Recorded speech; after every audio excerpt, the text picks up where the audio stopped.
खुदा का शुक्रिया अदा करते हुए आप सारे जितने इस इबादत में शरीक हुए हैं, आप सबको पाम संडे एक बार फिर बहुत बहुत मुबारक हो। होशाना होशाना होशाना होशाना।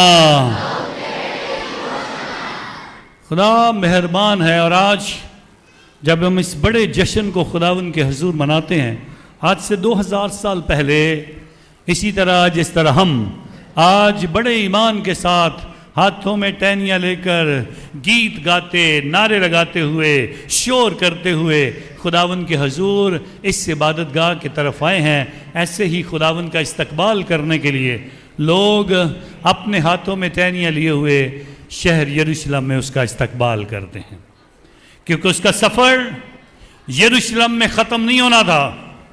उसका ये सफ़र खजूरों की टहनियों से शुरू होकर सलीब तक जाता है। उसका ये सफ़र यरूशलेम से शुरू होकर कोहे कलवरी तक पहुंचता है, और इस सफ़र तक पहुंचते बहुत कम लोग उसका साथ देते हैं।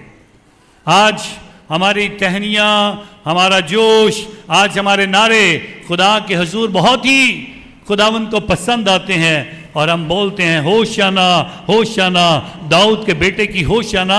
इन नारों को भी जानने की कोशिश करते हैं, ये क्या है। इन टहनियों के उठाने के अमल को भी सोचते हैं, ये क्या है, क्यों हम ये टहनियाँ उठाते हैं, और क्यों हम खजूर की टहनियाँ ही क्यों उठाते हैं, और खुदावन के हुजूर क्यों हम इस जलूस का हिस्सा बनते हैं, क्यों हम आज कोशिश करके यहाँ खुदा के घर में पहले से भी ज़्यादा खुदावन की हजूरी में आए हैं, ताकि हम आज की इस इबादत की बरकत जो है अपने लिए खुदावन से मांग सकें। स्वयं इन सारी बरकतों पर गौर करने के लिए सोचते हैं। जिस तरह आज हम ईमान के साथ आए हैं, पिछले 33 दिन तक भी हमें इसी तरह ईमान से ही आना चाहिए था, क्योंकि आज कलीसिया कहती है पिछले 5 हफ्तों से जो तैयारी कर रहे हो, जिन्होंने पिछले 5 हफ्ते तैयारी नहीं की है, और सिर्फ आज के दिन को सबके साथ शरीक होकर, नारे लगाकर, टहनियाँ लहलहाकर, फूल फेंककर, गीत गाकर अगर खुदावन को खुश करना है, तो फिर हमारी खुदावन की खुशनुदी कैसी होगी। किस तरह खुदा मेरी और आपकी ज़िंदगी से खुश होगा। खुदा तो चाहता था कि पिछले 33 दिनों में भी हम ईमान से आते, यहाँ तक पहुँचते, कलाम पढ़ते, रोज़े रखते, दुआ करते, खैरात करते, इबादत करते, उसके नाम को जलाल देते, पाक रोज़री की इबादत करते, एतराफ़ करते, तौबा करते। लेकिन हमने इस पर तवज्जो नहीं दी है शायद। लेकिन फिर भी आप सबका शुक्रिया जिन्होंने महसूस किया, अगर पिछले इतने दिनों तक मैं नहीं आ सका, आज आना चाहिए था, तो आपको हम खुशामदीद कहते हैं।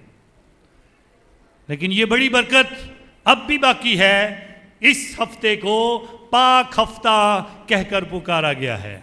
यीशु के दुखों का हफ्ता, अजियत का हफ्ता कहकर अजियत का हफ्ता पुकारा जाता है, ताकि हम अजियत के इस इतवार से जो आज हमने शुरू किया है, जिसका आगाज़ नारों से, जिसका आगाज़ बड़े बड़ी ऊंची आवाज़ से, गीतों से खुदावन के हुजूर शुरू हुआ है, इस गीतों के साथ, इन नारों के साथ हम खुदावन के हुजूर उसकी बारगाह में दाखिल हों। आज खजूरों की टहनियों पे बात करते हैं। हाथों में हैं डालियाँ होशाना होशाना। हाथों में हम खजूरों की टहनियाँ लेकर हम क्यों आते हैं। ये टहनियाँ जो हमारे हाथों में हम लहलहाते हैं क्यों हैं, किस बात की अलामत है। बाइबल मुकद्दस में खजूर के दरख्त का बार बार जिक्र आना,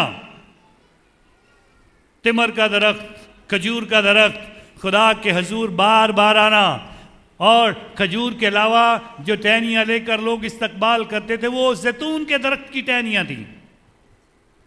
खुदा के हुजूर लोग इस्तकबाल के लिए, किसी फाता बादशाह की इस्तकबाल के लिए लोग निकलते थे। और इसका जिक्र मकाबीन की किताब उसके 10वें बाब में, यहूदा जब कामयाब होकर आता है, गैर कौम लोगों को मारता है और यरूशलेम शहर में दाखिल होने लगता है, तो ऐसे ही लोग टहनियाँ लेकर खड़े थे उसके इस्तकबाल के लिए कि वो हमारा फाते बादशाह है। और आज लोग यीशु मसीह के लिए ये टहनियाँ लेकर खड़े हैं, रास्तों पे अपने कपड़े बचाते हैं, शायद फूल भी फेंकते हैं, नारे भी लगाते हैं और उसके नाम को जलाल देते हैं। सो आज यीशु मसीह एक फातेह बादशाह की तरह खुदावन के हुजूर अपने शहर मुकद्दस में दाखिल होने वाला है और होता है। क्या इससे पहले यीशु मसीह यरूशलेम में नहीं आया था? कई बार आया था। 33 साल तक आता रहा है, 32 साल तक पहले भी आया और इस दफा 33वें साल में दोबारा आया है। और अगर देखना है कलाम में 12 बरस का भी यीशु हैकल में खो गया था, क्योंकि उस वक्त भी वो आया हुआ था। इस दफा की उसकी आमद जो है वो थोड़ी सी मुख्तलिफ है और इस आमद के मुख्तलिफ होने की वजूहात आप सारे जानते हैं। अंधे को आंखें देना और उसके बाद लाजर को जिंदा करना, उसके बाद लंगड़ों को चलने की कुव्वत देना और बीमारों को ठीक करना और बदरुओं से जकड़े हुओं को आज़ाद करना। खुदावन के ये मौजज़े और उसका कलाम, उसकी करामात, उसके करिश्मे इस काबिल बनाते हैं लोगों को। और तारीख बताती है उस रोज़ कितने लोग होंगे। तारीख बताती है उस रोज़ तकरीबन 270 मिलियन लोग वहाँ पर आबाद आए हुए थे जश्न मनाने के लिए। बहुत बड़ी तादाद, बहुत बड़ी तादाद। 22 करोड़ से ज़्यादा लोग, 22 करोड़ से ज़्यादा लोग वहाँ इस इंतज़ार में बैठे हैं कि खुदावंद यीशु मसीह आया है। और आज जब आया है तब उन्होंने ये नहीं सोचा बल्कि उसकी करामात और उसकी शोहरत, उसके कलाम और उसके करिश्मे और उसकी आवाज़ बुलंदियों में और फ़ज़ाओं में इतनी ऊंची हो गई थी कि लिखा गया खुदा के कलाम में, जैसे यीशु आया है यरूशलेम में हलचल मच गई, हलचल मच गई यरूशलेम में। और लोग खजूरों की टहनियाँ लहलहाते हुए उस फातेह बादशाह को आज इस्तकबाल कर रहे हैं। खजूरों की टहनियों का जिक्र बार बार कलाम के अंदर आया है, बार बार इस्तेमाल हुआ है, बार बार खुदा के हुजूर इन टहनियों का जिक्र आता है। सुलेमान बादशाह ने हैकल के अंदर भी जो पेंटिंग्स बनाई, उनको उनमें खजूरों के दरख्तों का बनाना और उनकी पेंटिंग्स बनी हुई नजर आती हैं। नए अहदनामे में आज लोग टहनियाँ लेकर यीशु का इस्तकबाल कर रहे हैं। मुकाशफा की किताब में जिक्र है जो उसके लोग होंगे वो क़यामत में अपने हाथों में खजूरों की टहनियाँ लेकर उसका इस्तकबाल करेंगे। जिन्होंने ज़मीन पर उसका इस्तकबाल नहीं किया वो आसमान पर किस तरह समझ पाएंगे। इसलिए लाजमी है जब भी मौका मिले ज़रूर इबादत के लिए आओ और खुदा के नाम को जलाल दो। और आज हमें खुदा ने मौका दिया है। फातेह बादशाह के लिए नारे कैसे लगते थे? सबसे पहले आज कितना शोर होगा। पुराने अहदनामे की ये कहानी, जब शाऊल और दाऊद बादशाह, दाऊद अभी छोटा है और जाती जूलियत के साथ लड़ने के लिए जाता है और उसे मारकर वापस आता है। जब शाऊल और दाऊद दोनों शहर में दाखिल हो रहे हैं तो आवाज़ क्या आती है? शाऊल ने मारा हजारों को, दाऊद ने मारा लाखों को। क्या आवाज़ आ रही थी? शाऊल ने मारा हजारों को और दाऊद ने मारा लाखों को। और आज वो दाखिल हो रहा है जिसने दुनिया भर के तमाम लोगों को अपनी जिंदगी से और अपनी तालीम से मुतासर कर दिया। इसलिए वो बादशाहों का बादशाह है, वो खुदाबंदों का खुदा है। आज इसीलिए उसकी आवाज़ के नारे सुनकर लोग कहते हैं पूरा यरूशलेम हिल गया। खुदा के हुजूर आज वो आ रहा है जो शाऊल से बड़ा है, जो दाऊद से भी बड़ा है, जो खुदाबंदों का खुदा है। और खुदा के हुजूर जब फरिश्ता मरियम के पास आया है तो ऐलान करता है खुदावंद खुदा उसके बाप दाऊद का तख्त उसे देगा क्योंकि वो बादशाह है, वो दाऊद से भी बड़ा है और उसकी बादशाहत का आखिर ना होगा। आज वो फातेह बादशाह यरूशलेम में दाखिल हो रहा है। नारे होशाना होशाना, दाऊद के बेटे की होशाना। नारा का मतलब है, होशाना का मतलब है save us now, save us now, हमें अभी बचा। यीशु मसीह तू बड़े मौजज़े करता रहा है, तूने जो जो मौजज़े किए हैं, लेकिन अभी जितने हम तेरे नारे लगा रहे हैं, हम सबको अभी बचा, अभी बचा। होशाना का मतलब है अभी बचा, अभी एकदम से, अभी हम सबको नजात दे दे, अभी हम सबको बचा ले, अभी हम सबके साथ हो। और ये नारे जो हैं खुदावन के हुजूर फ़ज़ा में गूंजते हैं। बादशाह जब फातेह होकर आते थे, वो सफ़ेद घोड़े पर सवार होकर आते थे। बादशाह जब फातेह होकर वापस अपने शहर में लौटते थे, तो उनके लिए सफ़ेद घोड़े का इंतज़ाम किया जाता था, जिसका मतलब था लोग सफ़ेद घोड़ा देखकर कहते थे बादशाह फतह हासिल करके आया है। लेकिन यहाँ बादशाह तो गधी के बच्चे पर सवार होकर आया है, गधी के बच्चे पर सवार होकर आया है। और गधी के बच्चे पर सवार उस वक्त हुआ जाता था जब जंग हो रही होती थी, तब भी लोग घोड़े का इस्तेमाल करते थे। लेकिन उस वक्त सफ़ेद या काले घोड़े की बात नहीं होती थी, घोड़ा कोई भी हो, जंग में सारे घोड़े इस्तेमाल किए जाते थे लड़ने के लिए। लेकिन जब कोई गधी के बच्चे पर सवार होकर आता था, तो इसका मतलब ये था इस पे हमला नहीं करना, ये सुलह का पैगाम लेकर आया है, ये लड़ने के लिए नहीं आया है, ये मोहब्बत का पैगाम लेकर आया है, ये अमन की बात करने के लिए आया है। सो आज यीशु मसीह दुनिया भर के तमाम इंसानों को बताना चाहते हैं, मैं वो बादशाह हूँ जो मारने नहीं आया, जो हलाक करने नहीं आया, बल्कि मैं सुलह करने के लिए, मैं बचाने के लिए और अमन कायम करने के लिए आया हूँ। इसीलिए उसे अमन का बादशाह कहा जाता है। वो गधे के बच्चे पर सवार होकर आता है। और इसीलिए फिर ज़करिया नबी के सहीफ़े का ये कलाम पूरा होता है जो 9वें बाब की 9वीं आयत में लिखा है, देख बेटी सहून तेरा बादशाह आता है, वो गधी के बच्चे पर सवार है। सो खुदा के हुजूर यीशु मसीह गधी के बच्चे पर सवार होकर इस शहर यरूशलेम में दाखिल होता है। आज जब ये नारे इतनी ऊंची ऊंची आवाज़ से खुदावन के हुजूर फ़िज़ा में गूंजते हैं, तो आवाज़ आती है, ऐ यीशु मसीह अपने लोगों को मना कर ताकि ये नारे ना लगाएं। आज पता नहीं यरूशलेम में जुलूस हुआ होगा कि नहीं हुआ होगा। आज वहाँ पे जब बम धमाकों की आवाज़ें आ रही हैं, वहाँ हर तरफ से गोले बरसाए जा रहे हैं, आज वहाँ पे इबादत होगी कि नहीं होगी? हाँ जी, होगी कि नहीं होगी? हाँ, होगी कि नहीं होगी?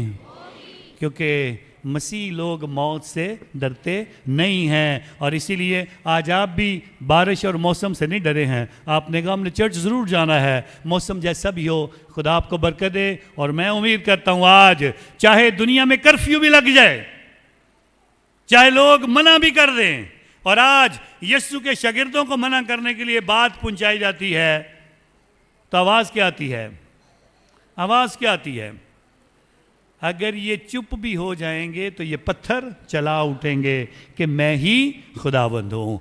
आज आपकी गलियाँ जहाँ जहाँ पर भी खजूरों के निशान देखेंगे, आपको भी पता है आज पाम संडे है, आपको भी अंदाज़ा हो जाएगा आज यीशु मसीह के जश्न का जुलूस है। और इसके अलावा गैर कौमों को भी पता चल जाएगा जब जब खजूरों की टहनियाँ देखेंगे, जहाँ जहाँ पर जिन जिन दीवारों के साथ खजूरों की टहनियाँ ऊपर अवेजा की होंगी, वहाँ पर वो पत्थर चला चला कर कहेंगे आज खजूरों का इतवार है, आज पाम संडे है, आज यीशु का जश्न है, आज दुनिया हमें रोक नहीं सकती है। और आज कोई भी खुदावन यीशु मसीह के इस जश्न को मनाने से हमें रोक नहीं सकता है। गैर कौमें तो एक तरफ, हमारे अपने ही दूसरी कलीसियाएं रोज़े रखने से मना करती हैं, लेकिन पाम संडे ज़रूर मनाती हैं।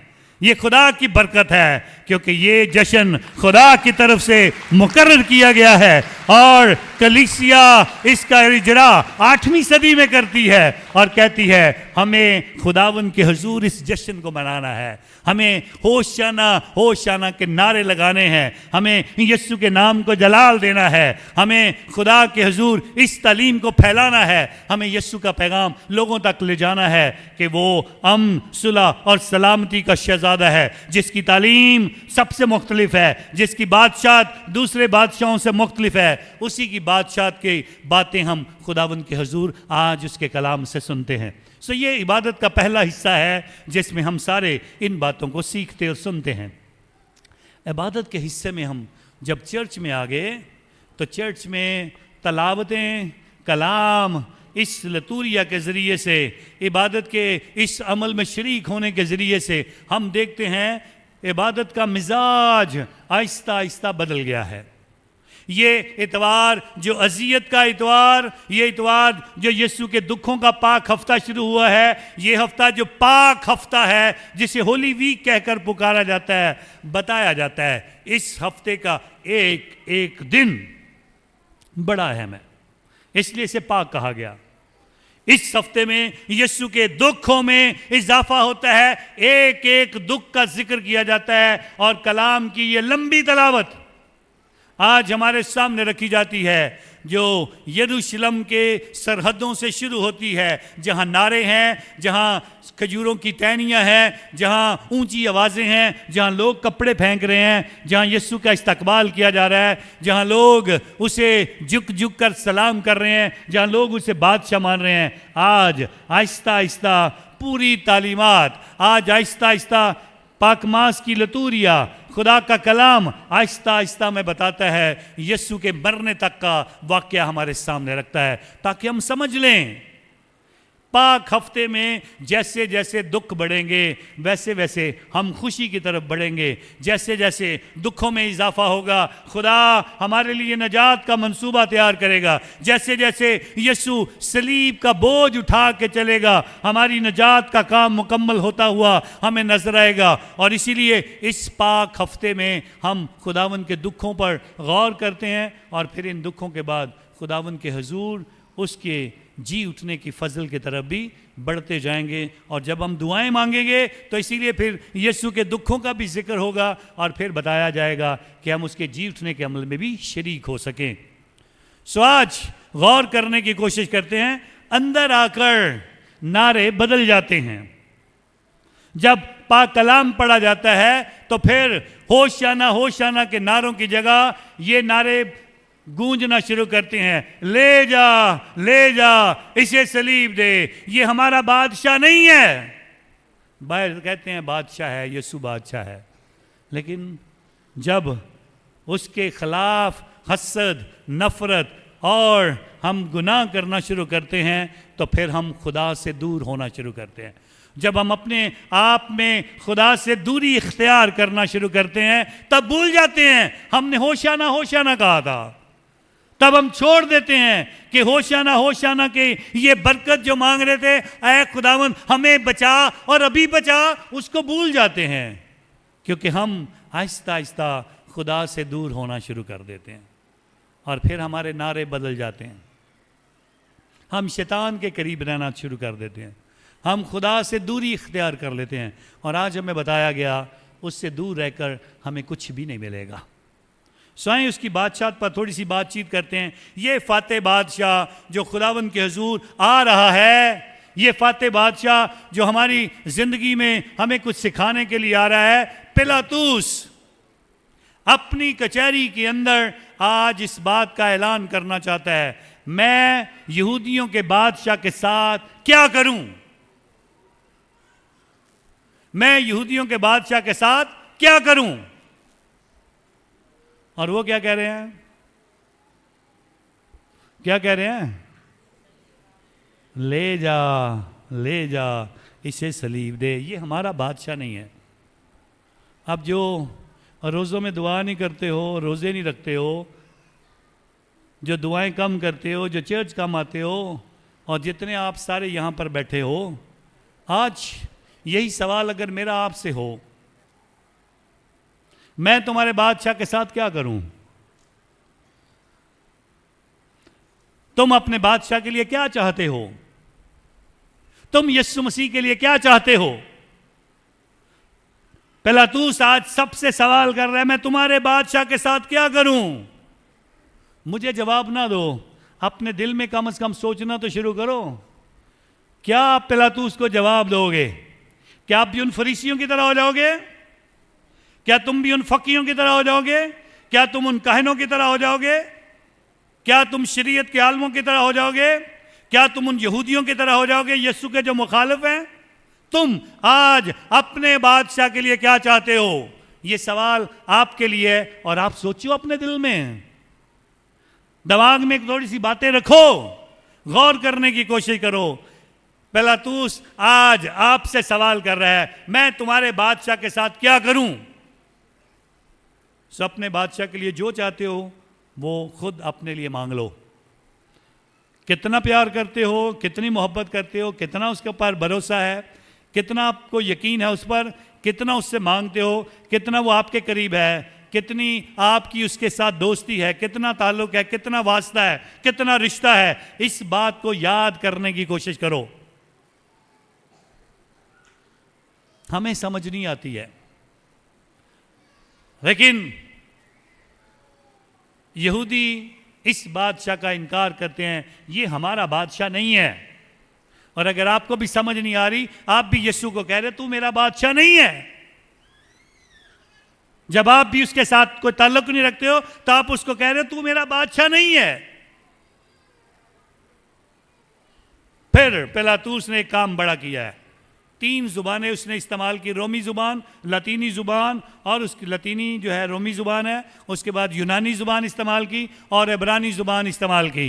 3 जुबानों में उसने पाक सलीब के ऊपर लिख कर लगा दिया INRI, यस्सु नासरी, यहूदियों का बादशाह। उसने रोमी जुबान बोलने वाले, लतीनी जुबान बोलने वाले सारे रोमी थे जिन्होंने यूनानियों पर कब्जा किया, और यूनानी जुबान बोलने वालों ने अबरानियों पर कब्जा किया जो यूनानी लोग थे, और जो अबरानी थे वो सारे के सारे यहूदी थे। यही सारी दुनिया थी, यही 3 जुबानें बोली जाती थी, और 3 जुबानों के अंदर पिलातुस ने आज इकरार करके सलीब के ऊपर लिख दिया सारी दुनिया को बताने के लिए, और सारी दुनिया को बता दिया ये यहूदियों का बादशाह है। और मैं कहता हूं आज आप सबको पता होना चाहिए, आप भी कह सको वो यहूदियों का नहीं है, वो मेरा बादशाह है। वो यहूदियों का नहीं है, मेरा बादशाह है। और आप अपने बादशाह के लिए क्या चाहते हो, यह सोचने की जरूरत है। आप अपने बादशाह के लिए क्या चाहते हो, यह सोचने की जरूरत है। सलीब पर मसलूब डाकू यीशु मसीह से सवाल करता है, ऐ यीशु मसीह, जब तू अपनी बादशाहत में आए तो मुझे याद करना। बादशाह तो उसकी होती है जो बादशाह होता है। सलीब पर डाकू पहचान गया है यीशु बादशाह है। आप शायद अभी तक नहीं पहचान पाते हो कि यीशु बादशाह है कि नहीं है। एक और पुकार आई थी, मैं तुम्हारे बादशाह को छोड़ दूं? तो आवाज क्या आई थी? नहीं, बादशाह को नहीं, बल्कि किसको छोड़ दे? बराबा को। बराबा को छोड़ दे, बराबा को छोड़ दे। बराबा का मतलब है बराबा का बेटा, जो गुनाहगार है। जो गुनाहगार है उसको यीशु के बदले में छुड़ा लिया गया। और हम भी जब दुआ नहीं कर रहे होते हैं, जब हम रोजे नहीं रख रहे होते हैं, जब हम खुदा के हुक्म नहीं मान रहे होते हैं, जब कलाम नहीं पढ़ रहे होते हैं, जब पाक रोजरी नहीं पढ़ रहे होते हैं, जब हम साक्रामेंट अपनी ज़िंदगी में नहीं पूरे हासिल कर रहे होते हैं, साक्रामेंटों के मुताबिक ज़िंदगी नहीं गुजार रहे होते हैं, तब हम भी शायद कह रहे होते हैं हमें बराबा दे दो, हमें डाकू दे दो, हमें गुनाहगार दे दो, हमें निजात दहिंदा की ज़रूरत नहीं है। और ये किसका बेटा है? बराबा के बाद जिसके बदले में हम मांग रहे हैं, यीशु किसका बेटा है? यीशु किसका बेटा है? वो अपने बाप का बेटा है, ये खुदा का बेटा है। और खुदा का बेटा तो बराबा को भी बचा लेता है और सारी दुनिया को बचा लेता है, और कहता है मैं सारी दुनिया के लिए अपनी जान देने के लिए तैयार हूं। बेरूपिया जानते हैं क्या होता है? हाँ जी, बेरूपिया का जिसको पता है जरा हाथ खड़ा करे। बेरूपिये का पता है किसी को? उर्दू जुबान का लफ्ज़ है बेरूपिया, रूप धारने वाला। आपको पता है सारे हम बेरूपिये हैं। हम सारे बरूपिये हैं, दिखाने में कुछ और हैं, अंदर से हम कुछ और हैं। लोगों के लिए कुछ और हैं, किसी और के लिए कुछ और होते हैं। बाप बच्चों के लिए कुछ और होता है, लोगों के लिए कुछ और होता है। बीवी के लिए कुछ और होता है और बीवी खामन के लिए कुछ और होती है। सारे हम बेरूपिये हैं। बेरूपिये एक ही वक्त में कई कई शक्लें बांटने वाले। एक ही वक्त में वो फौजी भी हो सकता है, एक ही वक्त में जब बेरूपिया अपना रूप डालता है तो कभी चौकीदार बन जाता है, कभी डॉक्टर बन जाता है, कभी नर्स बन जाता है, कभी बीबी बन जाता है, कभी बंदा बन जाता है। सो बेरूपिया कभी पागल बन जाता है, कभी बिल्कुल अच्छा इंसान बन जाता है, कभी कोट पैंट पहनकर कहता है मेरे जितना कोई पढ़ा लिखा नहीं है, लेकिन बेरूपिया है जो हर रोज अपने रूप बदलता है। सो एक बेरूपिया बहुत मशहूर था अपने रूप बदलने में, और लोग कहते थे उसको कोई पहचान नहीं सकता है। वो जैसा भी रूप इख्तियार कर ले, वो आज मेकअप करके औरतों के लिबास पहन के औरत बन जाए तो कोई उसे पहचान नहीं पाता था कि वो बंदा है कि औरत है। सो एक बेरूपिया बड़ा मशहूर था। तो एक दिन एक बादशाह उसके पास आता है। बादशाह के पास वो बेरूपिया को पेश किया जाता है। कहता है बादशाह सलामत, ये बड़ा अच्छा बेरूपिया है, हमारी सल्तनत का ऐसा शख्स है जिसे जब भी ये कोई रूप बदलता है तो कोई उसे पहचान नहीं पाता है। बादशाह कहता अच्छा, कहता ठीक है, पहले मैं 7 दिन तक इसका तजर्बा करूंगा, फिर इसे बताऊंगा। अगर तो मैंने इसे पहचान लिया तो ठीक है, नहीं पहचानूंगा उस दिन बड़ा इनाम दूंगा। ठीक है जी। 7 दिन तक वो मुख्तलिफ किस्म के रूप बदल बदल कर बादशाह के सामने आया और बादशाह फ़ौरन पहचान लिया, वो तू तो बेरूपिया है, तू तो बेरूपिया है, आज तू चौकीदार बन गया है, आज तू सिपाही बन गया है, आज तू औरत बन गया, आज तू पागल बन के आया है। सो बादशाह उसे पहचान लेता था। बेरूपिया एक दिन सोचता है बादशाह तो हर रोज़ मुझे पहचान लेता है, मैं क्या करूं। कहता मैं बादशाह सलामत से दूर चला जाता हूं। 1 महीने के लिए गायब हो गया। 1 महीने के बाद एक दिन एक फ़कीर बनकर, खुदा का बंदा बनकर, वली बनकर और बड़े बड़े बाल करके, लंबी सी दाढ़ी करके, खुदा का बंदा बनकर बादशाह के दरबार में हाजिर होता है। और बादशाह इस फ़कीर को देखकर बड़ा मुतासर होता है। बादशाह कहता है बाबा जी किधर आए हो। कहता है जी बादशाह आपसे मिलने आया हूँ। अच्छा खैर, कुछ नहीं, बस दिल कर रहा था आपसे बात करूं। ठीक है बाबा जी, मेरी सल्तनत के लिए दुआ करो। सो वो कुछ कलमे पढ़ता है, कुछ कलाम सुनाता है उसे, कुछ अच्छी अच्छी खुदा की बातें, कुछ उसके घर के लिए बरकत, कुछ उसकी औलाद के लिए, कुछ उसकी सल्तनत के लिए बरकत चाहता है। बादशाह बहुत खुश होता है। कहता बाबा जी आपके लिए मैं क्या करूं। कहता कुछ नहीं करो। बादशाह सलामत कहता नहीं, फिर भी मैं आपको कुछ तोहफा देना चाहता हूं। बादशाह सलामत अपना ताज उतार के उसके कदमों में रख देता है। बाबा जी मेरी नज़र कबूल करो। बाबा पकड़ता है ताज को, कहता है ये तो सोने और हीरे जवाहरात इसके अंदर लगे हैं, ये तो बहुत कीमती है। कहते हैं हाँ बाबा जी कोई बात नहीं, ये आपको दिया, आप बड़े नेक बंदे हैं, आप बहुत अच्छे हैं। तो जैसे ही ताज पकड़ता है तो बेरूपिया ऐलान करता है और बताता है बादशाह सलामत, आज मैं तेरे से नहीं पहचाना गया, आज तूने मुझे पहचाना नहीं है। तो बादशाह कहता है अच्छा चल ये ताज तेरा हुआ। कहता बादशाह सलामत मुझे ताज की ज़रूरत नहीं है, ये ताज तेरा है, वापस ले ले। यही तो तू ढूंढ रहा था, इसी के लिए तू अपने रूप बदलता था, बार बार अपने रूप बदल कर मांगता था। आज मैंने तुझे बहुत सा सोना और ये हीरे दे दिए। बादशाह सलामत ये ताज तेरा है, रख ले वापस। आज मुझे एक बात की समझ आ गई है। वो क्या? आज मैं फ़कीर बनकर और खुदा का बंदा बनकर आया हूँ। आज अगर बादशाह अपने सर का ताज उतार के मेरे कदमों में रख सकता है, अगर मैं सच्चे दिल से खुदा की बरकत इबादत करूँ और उससे मांगूँ, तो खुदा मुझे इस ताज से भी बढ़कर बहुत कुछ दे सकता है।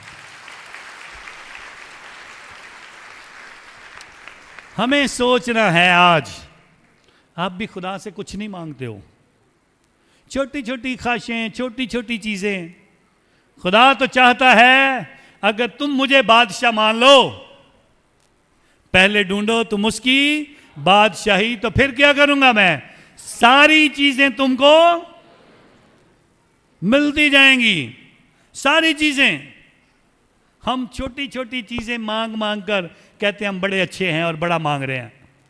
खुदा कहता है पहले ढूंढो मेरी बादशाही, पहले ईमान रखो, पहले इबादत का मतलब समझो, पहले सजदे की अकीदत समझो, पहले खुदा के घर में आना समझो, उसके आगे झुकने को समझो, उसके कलाम की बरकतों को समझो, उसके हजूर, उसकी परस्तश और उसकी तमजीद और उसकी तारीफ को समझो। फिर तुम्हें समझ आएगी खुदा की बादशाहत क्या है और इसकी बरकतें क्या हैं। पहले ढूंढो तुम उसकी बादशाही, तो मैं ये सारी चीजें तुमको मिलती जाएंगी, रुकेगी नहीं बरकतें। जो कुछ भी तुम्हें चाहिए होगा मिल जाएगा। सो हमें लाजमी है हम खुदावन यीशु मसीह को अपना बादशाह माने, सलीब से भागे नहीं, सलीब से डरे नहीं, मौत से डरे नहीं, क्योंकि मौत के बाद जिंदगी है जो हमेशा की जिंदगी है। सलीब दूसरों के लिए बुरी हो सकती है लेकिन हमारे लिए नजात का रास्ता है। सलीब हमारी पहचान है, सलीब हमारे लिए लानती नहीं है, ये बरकतों का निशान है। और जो सलीब से रोकता है वो मसीह से रोकता है, जो सलीब का मुखालिफ है वो मसीह का मुखालिफ है। और मुकद्दस पौलुस रसूल कहता है अगर हम मसलूब यस्सु की खिदमत करना और इसके मुतालिक बयान करना छोड़ दें तो हम बेवकूफ़ गिने जाएंगे। सो इसलिए लाजमी है सलीब से भागे नहीं, ईमान से भागे नहीं, कलाम से भागे नहीं, खुदा से भागे नहीं, उसकी बादशाह से भागे नहीं। पहले ढूंढो तुम उसकी बादशाही, तो ये सारी चीज़ें तुमको मिलती जाएंगी। खुदा करे कि आपको अच्छी चीज़ें मिले और आप इसी तरह ईमान में मजबूत रहे और उसके नाम को जलाल दें। खुदा आप सबको बरकत दे मसीह यीशु के नाम से। आमीन।